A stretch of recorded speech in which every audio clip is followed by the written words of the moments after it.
Paz e graça a todos os amigos e irmãos, colaboradores do Reino de Deus, esse pequenino que vos fala, Dejaniro Vieira. Este é o áudio de número 3 da série Líderes, aonde você pode ouvir na íntegra no nosso canal no YouTube, no Manancial FM Salvador. Você digita no YouTube Manancial FM Salvador e você vai acompanhar na íntegra o áudio de número 3 da série Líderes, ok? No áudio anterior, nós lemos aí o capítulo 6, e eu vou começar lendo o capítulo 6 para a gente introduzir no 7, para que a gente possa ter um entendimento maior e melhor, e até mesmo para a compreensão da continuidade das Escrituras, da leitura das Escrituras. Livro de Tito, capítulo 1, no seu verso 6, nos diz: alguém que seja irrepreensível, marido de uma só mulher, tendo filhos crentes, que não sejam acusados de dissolução, nem sejam desobedientes.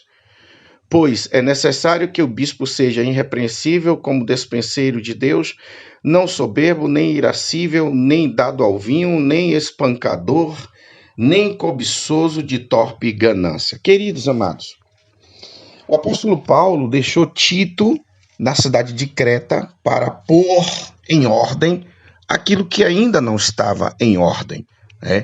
O apóstolo Paulo deixou Tito lá e disse: Tito, tem uma missão para você. A sua missão aqui na cidade de Creta é estabelecer líderes. Líderes esse que nós já conhecemos, né? Presbítero, pastor, bispo, apóstolo, líderes, ancião, são líderes, ok? Então, o apóstolo Paulo deixou Tito lá e disse: olha, os critérios para que você estabeleça líderes de verdade, verdadeiros líderes, os critérios passado pelo Espírito Santo de Deus, passado por Jesus Cristo, passado através das Escrituras, através do apóstolo Paulo, os critérios que foram estabelecidos para que uma pessoa seja colocada como líder, são esses aqui. Então, nós acabamos de ler os critérios e eu vou dar continuidade aqui. No verso 7, Tito capítulo 1, verso 7. Pois é necessário que o bispo seja irrepreensível. Presta atenção, é necessário que ele seja irrepreensível. Eu falei lá no áudio 1, se eu não me engano, irrepreensível é aquela pessoa que os outros olham para ela e não acham nada de idoneidade. É uma pessoa de transparência, uma pessoa que é verdadeira, que não tem problema, que olha para ela e não acha nela nada que venha desabonar a sua conduta, que venha tirar a sua credibilidade. Isso é uma pessoa irrepreensível, ou seja, é uma pessoa que os outros olham e não acha nada nela que seja preciso repreendê-la de alguma coisa, ok? Então, é necessário que o bispo seja irrepreensível como despenseiro de Deus, não soberbo. Soberbo, meu amigo, tem muitos por aí que são soberbos. Tem muitos nas tribunas aí que são extremamente soberbos. Mas vamos dando continuidade aqui. Nem irascível. O que é irascível, irmão? Pessoa que tem a facilidade de se irritar, a irritabilidade com muita facilidade. A pessoa com pouca coisa, besteirinha, ela se irrita. Isso são pessoas irascível, e o bispo não pode ser irascível, se irritar com qualquer coisa.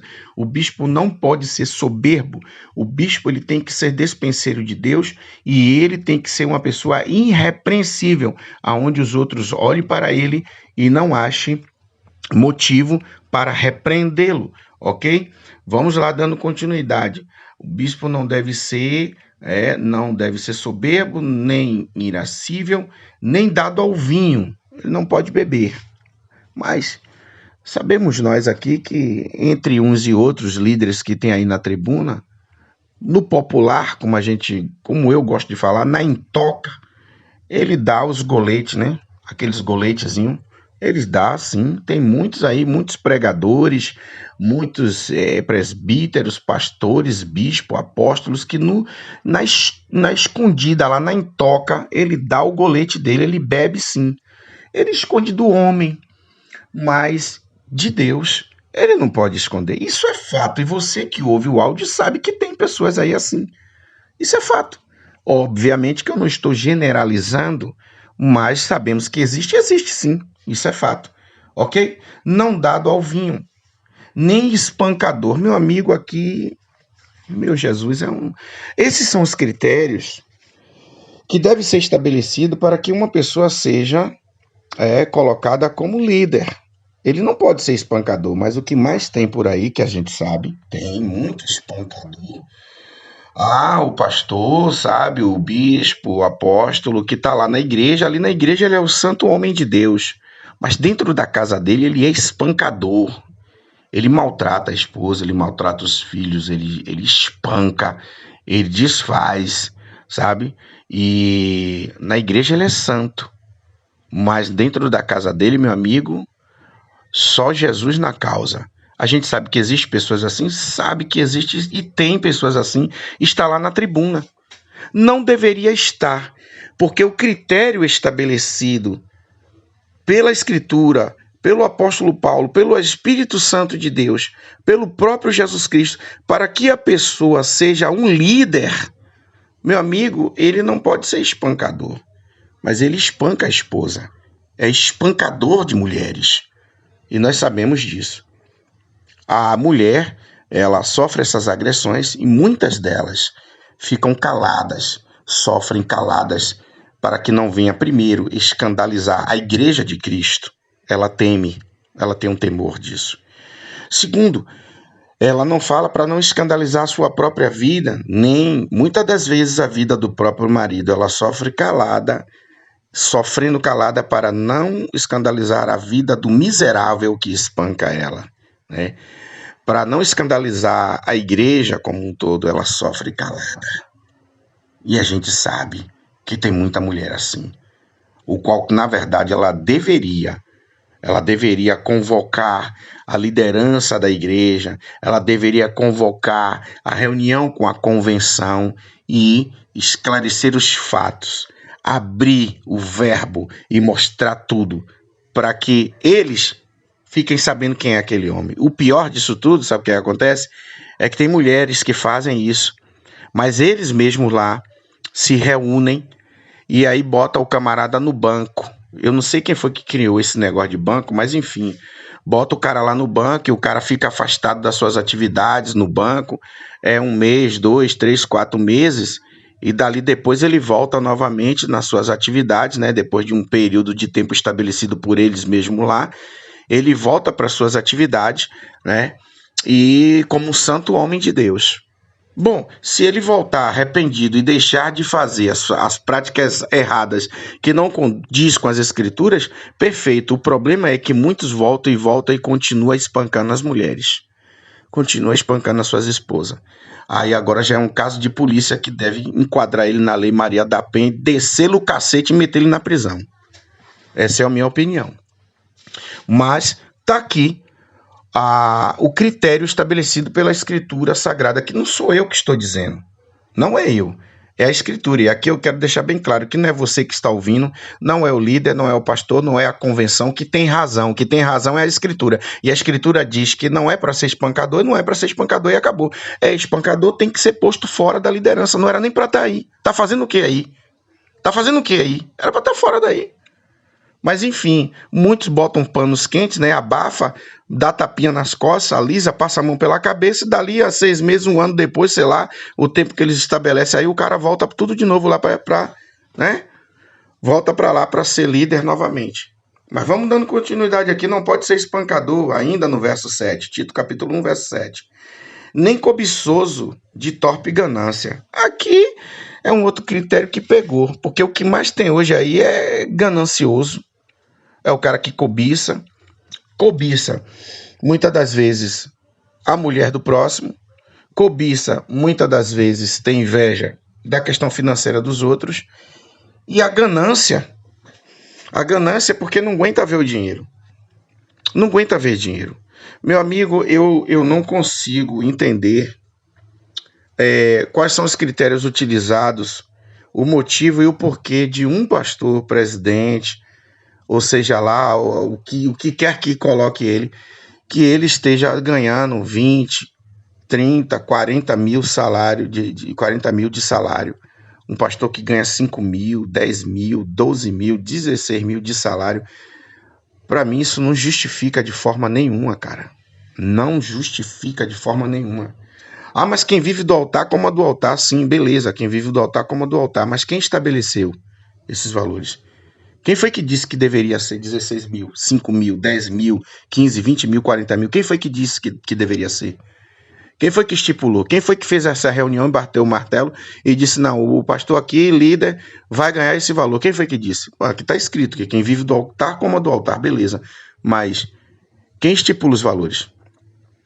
Agora eu te mostro na parábola dos trabalhadores que os valores foram estabelecidos ali. Os valores estabelecidos ali foi 1 denário por um dia de trabalho.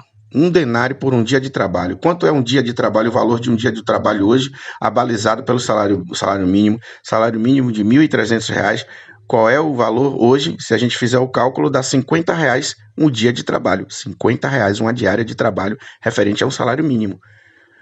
Então, o valor, quem come do altar, viva do altar, o valor deveria ser um salário mínimo, mas para não ser muito rígido, muito incisivo e colocar uma pitadinha de flexibilidade, poderíamos colocar esse valor de pequeno, né, o valor padrão, que é 1.300, um valor médio, que seria 2 salários, né, 2.600, ok? E um valor mais, como é que eu posso dizer assim, mais flexível, de 3 salários mínimos, que daria aí o quê? O valor de R$ 3.400, não é isso? 1.300, 2.600, 3.600, R$ 3.900. R$ 3.900 seria o valor de 3 salários mínimos, um valor bem razoável, né, que dava para uma pessoa sobreviver tranquilamente. Mas a Escritura, ela estipula o valor real seria mesmo um salário mínimo. Até porque somos mais de 200 milhões de brasileiros e a maioria, os brasileiros, vivem e sobrevivem de um salário mínimo. E por que um líder, o que justifica um líder pastoral receber 40 mil, 20 mil, 25, 30 mil, 16 mil? O que justifica? Ao que come do altar, viva do altar, massa. Quem estipulou esse valor? A Escritura Sagrada estipula 1 denário por um dia de trabalho. R$ 50 é a diária do trabalho, de acordo com o salário mínimo. Um salário mínimo seria a estipulação do valor salarial do pastor. Para não ser duro, nem rígido, coloque flexibilidade, bote 2 salários mínimos, está de bom tamanho, dá para sobreviver tranquilamente. Mas são os líderes, que se dizem líderes, que estipulam seus próprios valores, né? Por conta da ganância. A igreja brasileira arrecada muito dinheiro. Tudo é dinheiro dentro da igreja. Tudo é dinheiro. Tudo é dinheiro. Ah, irmão, precisa sim, mas qual é o ministério que faz a prestação de contas? Você que está ouvindo esse áudio aí, o seu ministério faz prestação de contas trimestral, semestral, anual? Faz prestação de contas, pelo menos anual, né? Os valores que entraram, os valores que entrou, nós utilizamos nisso. Prestação de contas no final do ano, apesar de que os valores que entram é para ser revertido em obras missionárias do próprio ministério, do ministério, em obras de ajudar os pobres, os necessitados dentro do próprio ministério, né? Claro, pagar o aluguel, pagar a água, pagar a luz, pagar aluguel para quem tem aluguel, mas tem muitos aí que tem o imóvel próprio, né? Então o valor da água e da luz já é bem menor, não é isso? Então, você que está ouvindo esse áudio, o seu líder, seu pastor, seu ministério, tem prestação de contas anual, ou de 3 em 3 meses, ou de 6 meses, faz prestação dos valores que entrou, o que foi usado, compramos isso, fizemos aquilo. Fazem isso ou não? Está aqui o texto. Um dos critérios para o líder, para uma pessoa ser líder de um ministério, ele não deve ser cobiçoso, nem ganancioso. Esses são os critérios estabelecidos através do Espírito Santo de Deus para o apóstolo Paulo. O apóstolo Paulo passou para Tito, deixou Tito na cidade de Creta com essa missão para estabelecer líderes dentro desses critérios a qual nós já citamos aqui, tá bom? Que você reflita nessa passagem bíblica e tire suas conclusões, tá bom? Que Deus te abençoe em nome de Jesus, a paz de Cristo. Esse é o áudio de número 3, ok? Que você pode ouvir na íntegra gratuitamente no nosso canal, na Manancial FM Salvador no YouTube. Você digita lá e acompanha toda a série, desde o áudio 1 até os outros áudios aí. Esse é o terceiro áudio da série Líderes, tá bom? Deus te abençoe em nome de Jesus, a paz de Cristo.